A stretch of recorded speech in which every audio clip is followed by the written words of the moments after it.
moving right along, I think I want to pull one more and do one more spirit talk this morning. So let's see what else we have today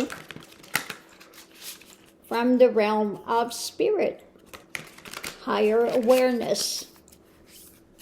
Okay, going into it, we have stag spirit taking the lead.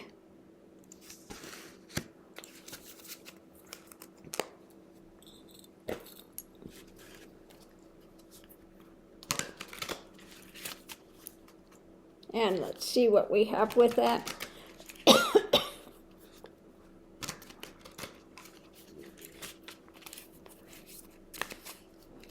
We have balance. Okay. Balance. We're going to do something different here. Taking the lead and balance. Now I like that balance card because you got the person there that's rooted, okay, grounded. He's got roots. He's not easily moved, okay, not a pushover. If you have a tree that's really strong and grounded and rooted, it's not easy to pull up. Okay, we have remembrance. Remembrance and surrender. Okay, surrender.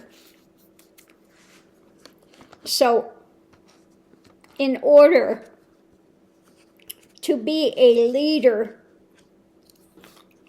one has to remember the times that they surrender in the universe and learn the lessons. If you are going to be a leader, if you're going to be a teacher, if you're going to be an adept, then you have to cycle through the really difficult times in life, which require a surrender. Okay? Surrender to the divine is surrender into that. And you have to face those challenges and be able to come out the other side so that you understand a way and a path forward for people. What good is it when you have the blind leading the blind? What does it say? Blind leading the blind, they fall in a ditch together. You have to be able to see where you're going. You have to have a map, and in order to have a map, you have to have walked that path yourself. Okay? So, basically that's what it's saying. You need to be balanced. You need to be grounded. If you're going to be a leader taking the lead, then you have to remember all the things of surrender that you've had to do in your own life and come out the other side, and that you can aid others in that journey because you yourself have walked it to completion. I'm not talking about being a wounded healer. How can you heal somebody else's wounds when you can't heal your own? It's like it says, physician, heal yourself. If you cannot heal yourself, you cannot heal others. Okay? So again, to be a teacher, to be a leader, you have to have been able to, again, come out of the drama yourself and know a path forward so that you can give this to aid others. And the main part of the path takes absolute surrender. It's, if you are on the spiritual path, it's like that last chance, that last moment of Christ on the cross, and you will go through your own type of a crucifixion, if you will, where you have to lay down your life of your own accord to be resurrected into spirit, okay? Like he said, Father, forgive them what they know not what they do. and into your hands I commend my spirit. Okay. First he's saying, Father, why have you forsaken me? And that's what it feels like when you get to that moment of surrender, where you have that, I could tell you in my own journey, sitting down to meditate, and that crisis point came, where you know you've done everything you can do, but you know it's like being at the Grand Canyon at pitch black with no moon out, and you know there's a big drop there, but you are compelled to go forward. And in that moment, this great terror arises because you don't know what's coming. You feel like either you could be possessed or you're going to die, but something is there. And so what is your option? In that case, I said, on the altar of truth, I lay myself. And that absolute surrender, I said, either God is going to pull me through or not, okay? But it's that moment of absolute surrender. And when one has that absolute surrender, in the next moment, there's no you, no world, no earth, none of that. There's only the divine is. Okay, so when one has that absolute surrender experience, then there is always that remembrance of the divine is that keeps you grounded, keeps you balanced, because everything, it says all the former things have passed away. And that's what happens. It's called nirvana, being blown out. And all of your past things are blown out as if they had never been.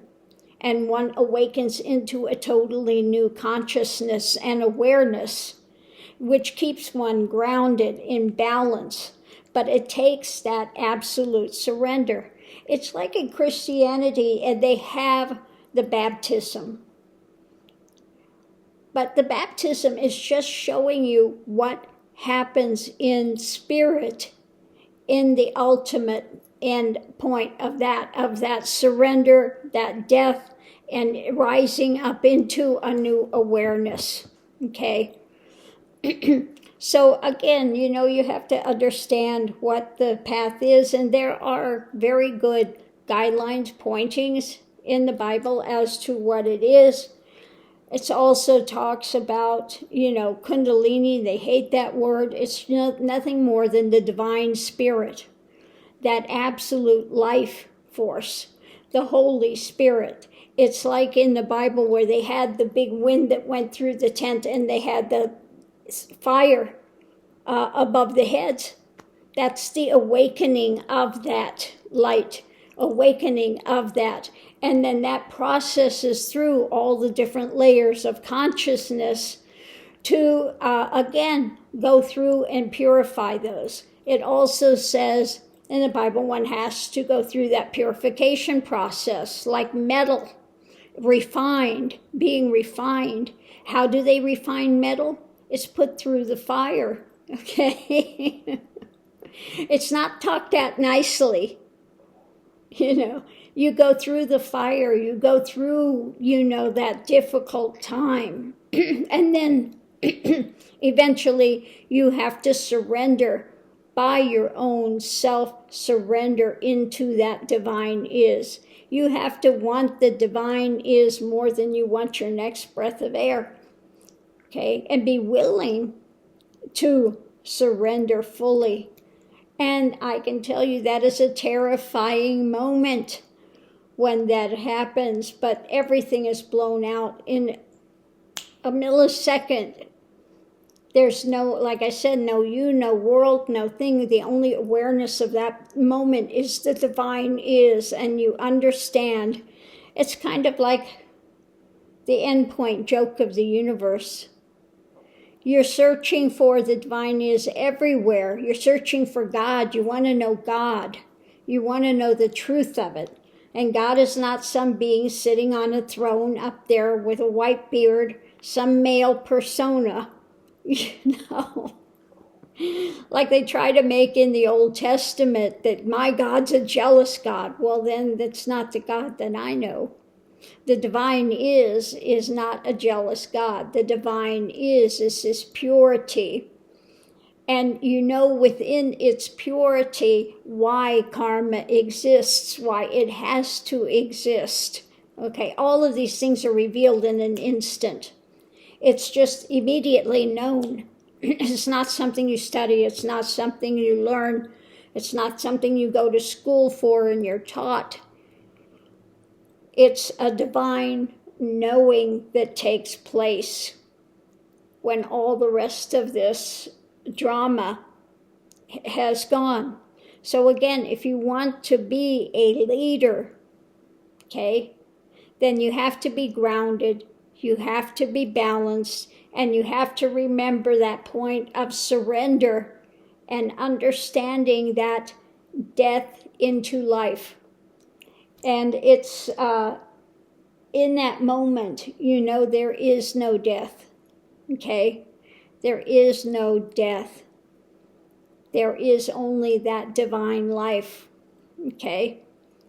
And so one comes into that new consciousness, new awareness, new grounding, and then one can go forward and can aid others on a path that you yourself have already walked and come to fruition with.